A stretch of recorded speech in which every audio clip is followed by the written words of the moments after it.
This news is brought to you by Cherupuzha cooperative hospital. കുറഞ്ഞ ചെലവിൽ മെച്ചപ്പെട്ട ചികിത്സ. മലയാളത്തിന്റെ വാനമ്പാടി KS ചിത്രയുടെ ജന്മദിനത്തോടനുബന്ധിച്ച് സംഘടിപ്പിക്കുന്ന ചിത്രാഞ്ജലി സംഗീതാർച്ചനയും സംഗീത പുരസ്കാര സമർപ്പണവും ജൂലൈ 27 തിങ്കളാഴ്ച നടക്കും. കമ്പല്ലൂർ ഭഗവതി ക്ഷേത്രം സരസ്വതി മണ്ഡപത്തിൽ വെച്ചാണ് പരിപാടി സംഘടിപ്പിച്ചിരിക്കുന്നത്. രാവിലെ 8 മണി മുതൽ രാത്രി 10 മണി വരെ നീളുന്ന സംഗീതാർച്ചനയിൽ കേരളത്തിലെ പ്രമുഖ സംഗീത പ്രതിഭകൾക്കൊപ്പം വളർന്നു വരുന്ന യുവപ്രതിഭകളും പങ്കാളികളാകും. ഈ വർഷത്തെ ചിത്രാഞ്ജലി സംഗീത പുരസ്കാരം പിന്നണി ഗായകൻ മധു ബാലകൃഷ്ണന് സമർപ്പിക്കും. 1001 രൂപയും പ്രശസ്തി പത്രവും ശില്പവും അടങ്ങുന്ന പുരസ്കാരം പ്രശസ്ത സംഗീതജ്ഞൻ കാഞ്ഞങ്ങാട് രാമചന്ദ്രൻ ചടങ്ങിൽ വിതരണം ചെയ്യും. ഇതോടൊപ്പം കമ്പല്ലൂർ ആദ്യമായി ശാസ്ത്രീയ സംഗീത ക്ലാസ് നടത്തിയ KV ഭാസ്കരൻ മാസ്റ്റർ കരിവള്ളൂർ, തബല അധ്യാപകൻ N കുഞ്ഞിക്കണ്ണൻ നീലേശ്വരം എന്നീ ഗുരുനാഥന്മാരെ ആദരിക്കും.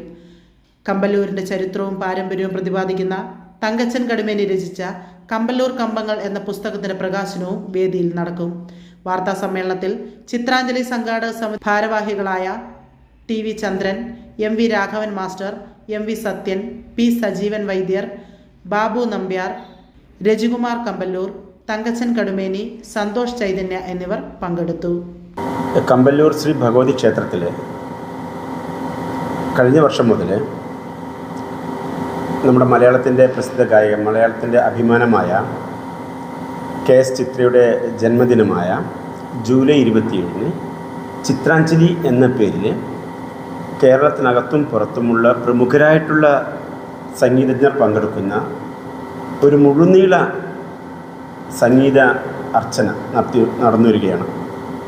ചിത്രാഞ്ജലി എന്ന പേരിൽ ഇതിന് KS ചിത്രയുടെ പരിപൂർണ സമ്മതത്തോടെയും അവരുടെ സഹകരണത്തോടെയാണ് അവരുടെ പരിപൂർണ സഹായവും അനുഗ്രഹമൊക്കെ നമുക്കുണ്ട്. ഇക്കാര്യത്തിൽ അങ്ങനെയാണ് നടന്നു വരുന്നത്. കേരളത്തിൽ തന്നെ ചിത്രയുടെ പേരിൽ ഇങ്ങനൊരു സംഗീതാർച്ചന വരെ എവിടെയും നടക്കുന്നില്ല.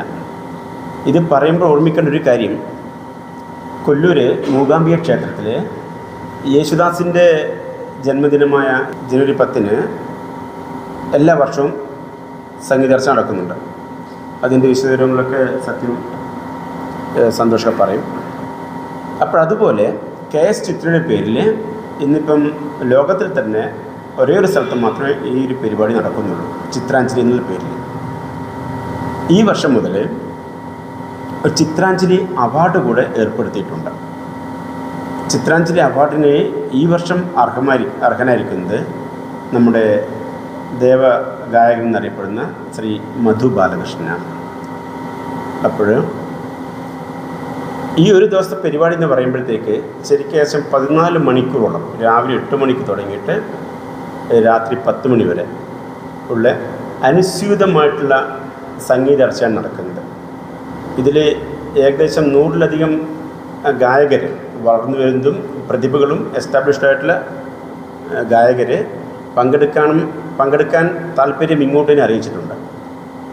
ഇതിൽ വരുന്ന ഗായകരാരും തന്നെ അവർക്കാർക്കും പൈസ കൊടുത്തിട്ട് വരുന്നതല്ല. എല്ലാവരും ചിത്രയോടുള്ള KS ചിത്രയോടുള്ള സ്നേഹം, അർപ്പണം, അതായത് ദേവിയോട് പ്രാർത്ഥിക്കുകയാണ്, ചിത്രാമ്മയ്ക്ക് ആരോഗ്യവും ആയുസ്സും കൊടുക്കണമേ എന്നുള്ള ഒരു പ്രാർത്ഥനയായിട്ടാണ് നടത്തുന്നത്. കമ്പല്ലൂർ ശ്രീ ഭഗവതി ക്ഷേത്രത്തിൽ ഏകദേശം ഒരു 18 വർഷം മുമ്പ് 2008 നവരാത്രി ആഘോഷം സംഗീതാർച്ചനയോടുകൂടി നടത്താൻ വേണ്ടി തുടങ്ങി. ഇടയ്ക്കിലൊരു 2-3 വർഷം നടത്താൻ സാധിച്ചില്ല. ഇതിപ്പോൾ ഏകദേശം 15 വർഷമായി സംഗീതാർച്ചന നടത്തിക്കൊണ്ടിരിക്കുക. അന്ന് നവരാത്രി മണ്ഡപവും ഒന്നുമില്ല, വളരെ ചുരുങ്ങിയ ഇതുകൊണ്ട് മാത്രം നടത്തിപ്പോകുന്നു. ഇന്നിപ്പം അറിഞ്ഞ് പുറത്തുനിന്നും ഇഷ്ടംപോലെ കലാകാരന്മാർ തിരക്കാണ്. അവരെ ഉൾക്കൊള്ളിക്കാൻ പറ്റാത്തൊരവസ്ഥയിലേക്ക് ഇന്നിപ്പം നവരാത്രി ആഘോഷങ്ങളിൽ എത്തിയിട്ടുണ്ട്. എത്രയും ദൂരം ബാംഗ്ലൂരിൽ നിന്ന് അല്ലെങ്കിൽ പാലക്കാട് നിന്ന് പല കേരളത്തിൻ്റെയും മറ്റ് സംസ്ഥാന വിവിധ ഭാഗത്തു നിന്ന് തന്നെ ആൾക്കാർ അന്വേഷിച്ച് ഓരോ പ്രതിഫലമൊന്നും വാങ്ങാതെ തന്നെ ഇപ്പം വന്ന് സംഗീതാർച്ചന നടത്തുന്ന ഒരവസരത്തിലേക്ക് നമ്മുടെ ക്ഷേത്രത്തിലെത്തിയിട്ടുണ്ട്. കഴിഞ്ഞ വർഷം മുതൽ ചിത്ര അമ്മയുടെ ജന്മദിനം കൂടെ ആഘോഷിക്കണമെന്ന് പറഞ്ഞുകൊണ്ട് അതിനും ഈ കലാകാരന്മാരുടെ ഫുൾ സപ്പോർട്ടുണ്ട്. ചന്ദ്രേട്ടൻ പറഞ്ഞ പോലെ ഇപ്പോൾ 100-പരം കലാകാരന്മാർ ഒരു പ്രതിഫലവും വാങ്ങാതെ തന്നെ വന്ന് നേർച്ചന. നമുക്ക് അവരെ സമയം നിർബന്ധിക്കേണ്ടി വരുന്നുണ്ട്. കാരണം എത്ര മണിക്കൂർ, എത്ര മിനിറ്റ് എടുക്കാൻ പാടുള്ളൂ എന്ന് പറഞ്ഞ് നിർത്തേണ്ട ഒരവസ്ഥയാണ് ഇന്നിപ്പം വരുന്നത്. അതുകൊണ്ട് ഈ 2ാം വർഷത്തിലേക്കും 100-പരം ആൾക്കാർ ഫോൺ ചെയ്ത് ബുക്ക് ചെയ്ത് കഴിഞ്ഞിട്ടുണ്ട്. അന്നത്തെ ദിവസം രാവിലെ പറഞ്ഞ പോലെ 8 മണി മുതൽ വൈകിട്ട് രാത്രി 8 മണി വരെ പ്രോഗ്രാം നടക്കും. തപസ്യ കലാ സാംസ്കാരിക വേദി 90കളിലാണ് അത് സജീവമായിട്ട് പ്രവർത്തനം നടത്തിയത്. അതിൻ്റെ ഏറ്റവും പ്രധാനപ്പെട്ട ലക്ഷ്യം ശാസ്ത്രീയ സംഗീതത്തിന് അതുപോലെ തന്നെ വൃന്ദവാദ്യത്തിന് കൃത്യമായിട്ടൊരു ശാസ്ത്രീയമായ ക്ലാസ് നടത്തണം എന്നത്. അതിൻ്റെ ഭാഗമായിട്ട് കരിവള്ളൂർ സ്വദേശിയായ KV ഭാസ്കർ മാസ്റ്റർ അവിടെ 3.5 വർഷമാണ് ശാസ്ത്രീയ സംഗീതം നിരവധി കുട്ടികളെ പഠിപ്പിച്ചത്. ആ പാഠശാലയിൽ നിന്നാണ് നമ്മുടെ രതീഷ് കണ്ണൻ ഉൾപ്പെടെ ഇന്ദ്രനീലം എന്ന സിനിമയ്ക്ക് സംഗീതം നൽകി KS ചിത്രയെയും യേശുദാസിനെയും കൊണ്ട് പാടിപ്പിച്ച് ഏറ്റവും മഹത്തായ ഗാനങ്ങൾ സംഭാവന ചെയ്ത രതീഷ് കണ്ണൻ അതിൻ്റെ ഒരു ഉൽപ്പന്നമാണ്. അതുപോലെ തന്നെ സത്യനും ഞങ്ങളൊക്കെ ആ ശാസ്ത്രീയ സംഗീത ക്ലാസ്സിൽ ഉണ്ടായതാണ്. അപ്പോൾ അതിനെ തുടർന്ന് നല്ല മികച്ച ഒരു ഗാനമേള ട്രൂപ്പൊക്കെ ഉണ്ടായിരുന്നു. പിന്നെ അതിലെ അംഗങ്ങൾ പല ഭാഗത്തേക്ക് താമസം മാറി പോയത് കൊണ്ടാണ് ആ തപസ്യ കലാ സാംസ്കാരിക വേദിയുടെ ആ പ്രവർത്തനം അവിടെ മന്ദീഭവിക്കാൻ കാരണം. അതോടൊപ്പം തന്നെ തബലയ്ക്കും അതുപോലെ തന്നെ മൃദംഗത്തിനും ട്രിപ്പിൾ ഡ്രമ്മിനും അതിനു വേണ്ടിയിട്ട് നീലേശ്വരം സ്വദേശിയായ കുന്നത്ത് നാരായണ മാസ്റ്റർ അവിടെ ക്ലാസ് എടുത്തിരുന്നു.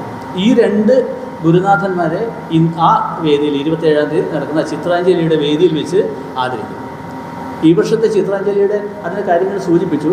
മധു ബാലകൃഷ്ണനെക്കുറിച്ച് പറയുമ്പോഴാണ് മധു ബാലകൃഷ്ണൻ ഈ ജനകീയ സംഗീതത്തെ നിലനിർത്താൻ വേണ്ടിയിട്ട് തൻ്റെ ജീവൻ തന്നെ ശരിക്ക് ഒഴിഞ്ഞു വെച്ചൊരു കലാകാരനാണ്. ഇന്നത്തെ ഗാനമേള സദസ്സുകളൊക്കെ കണ്ടാൽ വെറുതെ ആട്ടും പാട്ടവും അതുപോലെ തന്നെ അമിതമായ സൗണ്ട് സിസ്റ്റത്തിൻ്റെ അമിതമായ പ്രയോഗങ്ങളൊക്കെ കൊണ്ട് നല്ല സംഗീതാസ്വാദകരെ മുഴുവൻ ആട്ടിയോടിക്കപ്പെടുന്ന ഒരവസ്ഥയുണ്ട്. ആ സമയത്താണ് ഏറ്റവും മനോഹരമായ അർത്ഥശാസ്ത്രീയ ഗാനങ്ങളും അതുപോലെ തന്നെ മനോഹരമായ മെലഡികളും ഉള്ള ഗാനങ്ങൾ എടുത്തുകൊണ്ട് ജനങ്ങളെ കൂടുതൽ ഈ സംഗീതത്തോട് അടുപ്പിക്കുന്ന ഒരു പ്രതിഭയാണ് മധു ബാലകൃഷ്ണൻ. അതുകൊണ്ട് തന്നെയാണ് ഈ വർഷം സമഗ്ര സംഭാവനയ്ക്കുള്ള അവാർഡ് മധു ബാലകൃഷ്ണന് നൽകാൻ തീരുമാനിച്ചിരിക്കുന്നത്. അപ്പോൾ തീർച്ചയായിട്ടും ഈ പ്രവർത്തനങ്ങളുടെ ഒക്കെ ആരംഭം എന്ന് പറയുന്നത് തപസ്യ കലാ സാംസ്കാരിക വേദിയാണ്. അതിൽ കൂടെയാണ് വന്നവരാണ് ഈ നവരാത്രി സംഗീതോത്സവം നടത്തുന്നതും ഇപ്പോൾ 2ാമത്തെ വർഷം ചിത്രാഞ്ജലി എന്ന് പറയുന്ന പരിപാടി നടത്തുന്നതും. നിയോഗം ഇതിലേക്ക് എത്തിച്ചത് ഒരു ചൈതന്യ ക്ഷേത്രമാണ് കമ്മല്ലൂർ ഭഗവതി ക്ഷേത്രം. കേരളത്തിൽ ഒരുപാട് 100 കണക്കിന് ഭഗവതി ക്ഷേത്രങ്ങളുണ്ടെങ്കിലും അവയിൽ നിന്നെല്ലാം ഇന്ന് ഉയർച്ചയിലേക്ക് ദേശങ്ങളിൽ നിന്ന് ദേശങ്ങളിലേക്ക് കടലുകൾ കടന്നു വരികയും അതിൻ്റെ പ്രശസ്തി എത്തി. ഏതാണ്ട് മൂവാംബി അമ്മയുടെ അതാണ്. അപ്പോൾ മൂവാംബിയിൽ സൗവർണിക പുഴ പോലെ തന്നെ കമ്പല്ലൂർ അമ്മയുടെ സമീപത്തുകൂടി ഈ തേജസ്വിനിയും ഒഴുകുന്നുണ്ട്. അപ്പോൾ ഒരു ചൈതന്യമായ ഒരു ഭഗവതി ക്ഷേത്രമാണ്. അപ്പോൾ അതിൻ്റെ ചരിത്രത്തിലേക്ക് ഞാൻ കടക്കുമ്പോൾ അത് കോട്ടയിൽ തറവാട്ടുകാരാണ് അതിൻ്റെ സ്ഥാപകരെന്ന് കണ്ടു. കോട്ടയിൽ തറവാട്ടുകാരിലേക്ക് എത്തുമ്പോൾ അവരെ ദേശം വാഴക്കൂട്ട് ദേശമാണ്, കോട്ടയം രാജവംശമാണെന്ന് കാണുന്നത്. അങ്ങനെ കോട്ടയം രാജവംശമുണ്ട്. നമ്മുടെ കൂത്തുപറമ്പിനടുത്തുള്ള കോട്ടയം എന്ന് പറഞ്ഞൊരു പഞ്ചായത്തിലാണ് ഈ കോട്ടയം രാജവംശം ഉണ്ടായിരുന്നത്. നമ്മുടെ വീരപഴശ്ശിയുടെ പിൻതലമുറക്കാരാണ്. അവിടെ 4 കോവിലങ്ങളുണ്ടായിരുന്നു. ഇന്ന് അവിടെ 3 കോവിലങ്ങളേ ഉള്ളൂ. ആ ഒരു കോവിലങ്ങൾ ഏതാണ്ട് ഒരു 17,000 ആൾക്കാരോട് കൂടി ഏതാണ്ട് ഒരു 280 വർഷങ്ങൾക്ക് മുമ്പ് ഇങ്ങോട്ട് കമ്പല്ലൂരേക്ക് പലായനം ചെയ്തവരാണ് അവർ. സിനിമാ രംഗത്തും അതുപോലെ മറ്റുള്ള മേഖലയിൽ ഒരുപാട് ആൾക്കാർ, ദാസേട്ടൻ, അതുപോലെ മഞ്ജു വാര്യർ, ഉണ്ണിമേനോൻ, വിദ്യാധരൻ മാസ്റ്റർ, കൈതപ്പുറം ദാമോദരൻ തിരുമേനി, അതുപോലെ അങ്ങനെ പ്രഗത്ഭരായ ഒരുപാട്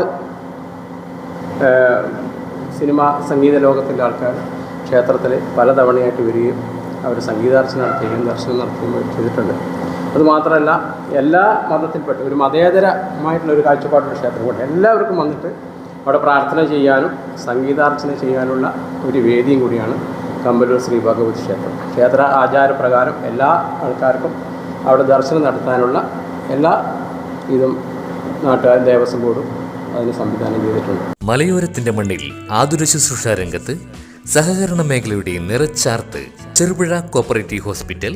കുറഞ്ഞ ചെലവിൽ മെച്ചപ്പെട്ട ചികിത്സ, അസ്ഥിരോഗം, ENT, സ്കിൻ, പൾമനോളജി, സൈക്കാട്രി, കൂടാതെ 24 മണിക്കൂറും പ്രവർത്തിക്കുന്ന കാഷ്വാലിറ്റി ലാബ്, ഫാർമസി സൗകര്യങ്ങൾ, കൂടാതെ ortho operation theatre, physiotherapy, audiology, speech therapy, NICU, PICU സൗകര്യം, റേഡിയന്റ് വാമർ, ഫോട്ടോതെറാപ്പി, ECG, കൂടാതെ അത്യാധുനിക ഡിജിറ്റൽ എക്സ്റേ സൗകര്യം. ചികിത്സയ്ക്കിനി ചിലവേറില്ല. Cherupuzha cooperative hospital. കൂടുതൽ വിവരങ്ങൾക്കും ടോക്കൺ ബുക്കിങ്ങിനുമായി ബന്ധപ്പെടുക 049852424140. മൊബൈൽ 6238064141.